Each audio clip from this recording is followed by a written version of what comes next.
Assalamualaikum warahmatullahi wabarakatuh. Hai, saya Rafida Fauzia. Di sini saya akan menjelaskan mengenai kerajaan atau Kesultanan Mataram Islam.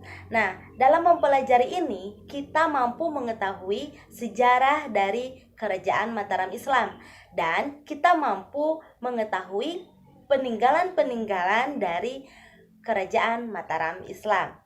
Sebelumnya kalian pernah mendengar gak istilah dari Kerajaan Mataram? Pasti kalian sudah mendengarkan pada pertemuan sebelumnya. Akan tetapi, yang kalian pelajari pada pertemuan sebelumnya itu mengenai Mataram kuno. Nah, sedangkan sekarang yang kita akan pelajari yaitu mengenai Kerajaan Mataram Islam. Apakah sama antara Mataram kuno dan Mataram Islam? Nah, perlu kalian ketahui bahwa Mataram kuno dan Mataram Islam itu jelas berbeda. Karena di mana pada abad ke-8 Masehi di Jawa juga pernah berdiri kerajaan Mataram yang bercorak Hindu dan Buddha. Nah, jadi jelas berbeda antara zaman kuno dengan Kesultanan Mataram Islam. Nah, karena kalian sudah mengetahui antara Mataram kuno dan Mataram Islam, untuk selanjutnya bagaimana sih sejarah dari kerajaan Mataram Islam itu sendiri? Nah, untuk mengetahui lebih jelasnya, yuk kita bersama-sama belajar tentang kerajaan Mataram Islam. Tonton video sampai habis ya. Sejarah awal dari kerajaan Mataram Islam itu sendiri. Nah, kerajaan Mataram Islam itu berkaitan dengan kerajaan Demak dan kerajaan Pajang, di mana sejak mundurnya kerajaan Demak, ibu kota dipindahkan ke Pajang dan pemerintahnya itu dimulai sebagai kerajaan Pajang. Nah, kerajaan Pajang terus melakukan perluasan wilayah ke Jawa Timur hingga terlibat konflik dengan keluarga Arya Panangsang. Nah, akhirnya Arya Panangsang mampu ditaklukkan dan Jagatingkir sebagai raja dari kerajaan Pajang tersebut memberi hadiah kepada dua orang yang telah berjasa menaklukkan Arya Panangsang tersebut, yaitu Ki Ageng Pemanahan dan Ki Ageng Penjawi, di mana Ki Ageng Pemanahan itu mendapatkan tanah di hutan Meteok dan Ki Penjawi mendapatkan wilayah di Pati. Nah, dan akhirnya pada daerah Meteok tersebut didirikanlah sebuah desa yang dapat menyaingi kerajaan Pajang tersebut. Lalu muncullah kerajaan Kesultanan Mataram Islam. Nah, yang mulai diakui oleh Raden Penembahan Senapati sebagai rajanya, yang mendapatkan gelar Senapati ing Alaga Syahidin Fanata Agama. Lalu Penembahan Senapati itu mulai memperluas wilayah kekuasaan Mataram Islam secara lebih besar di sepanjang Bengawan Solo hingga bagian Jawa Timur dan Barat. Nah, kerajaan Mataram itu sendiri juga makin memperluas dari Jipang Medium, Kediri Ponorogo, Magetan hingga Pasusuran di wilayah barat.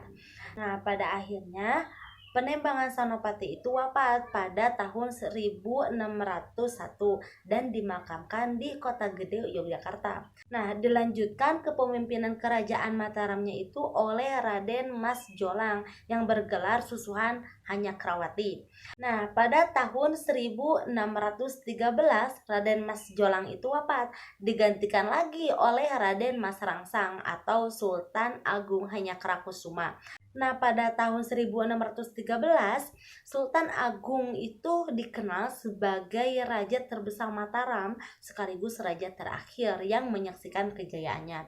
Nah, dia itu sangat terkenal dengan kepribadiannya yang gigih, kuat, dan berani. Nah, ia itu berusaha menyatukan Jawa di bawah pemerintahan Mataram itu sendiri. Nah, hampir semua Jawa itu dikuasai, bahkan di tangannya termasuk wilayah Surabaya, Medium, Ponorogo, Blora, dan Bojonegoro.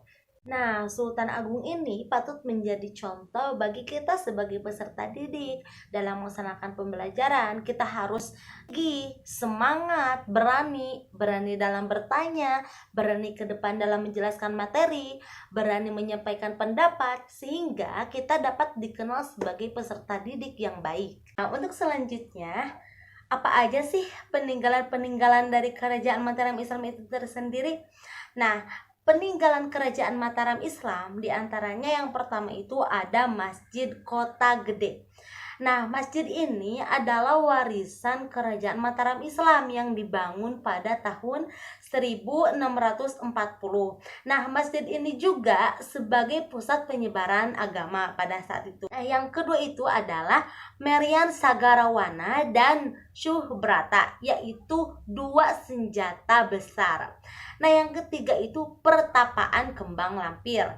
Nah, yang keempat itu Kitab Sastra Gending. Yang kelima itu Pasar Legi Kota Gede. Yang keenam Rumah Tradisional. Yang ketujuh Masjid Agung Gede Kauman, Masjid Agung Petok Negara Sultoni Pelosok Kuning, dan Masjid Agung Surakarta. Masih banyak peninggalan-peninggalan lainnya.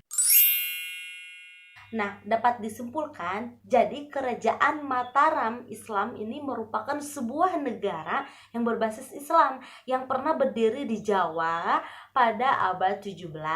Nah, kesultanan ini berawal dari tanah yang diberikan oleh Hadwijaya kepada Ki Ageng Pemanahan karena berhasil menumpas area Panangsang. Nah, Kesultanan Mataram ini awal berdirinya terletak di Alas Mentaok, yaitu tanah yang telah diberikan Hadwijaya pada Ki Ageng Pemanahan. Nah, jadi pengembangan wilayah Mataram itu dimulai dari Ki Ageng Pemanahan dan digantikan oleh Panembahan Senopati yang merebut pengaruh Pajang yang menjadikan kadipaten. Dari peninggalan-peninggalan sejarah Mataram Islam ini, yaitu mempunyai nilai yang tinggi dan bermanfaat bagi kita semua. Oke, kita lanjut kuis ya. Yang pertama, siapa awal mula yang mengembangkan Mataram Islam? Ya, benar, Ki Ageng Penambahan. Untuk soal yang kedua, pada tahun berapa Parembahan Senopati wafat? Ya benar, pada tahun 1601. Untuk soal yang terakhir, warisan kerajaan apa yang dibangun pada 1640? Ya benar, Masjid Kota Gede. Kuis berakhir ya. Sekian yang dapat saya sampaikan. Mohon maaf bila ada kekurangannya. Wassalamualaikum warahmatullahi wabarakatuh. Jangan lupa subscribe channel ini.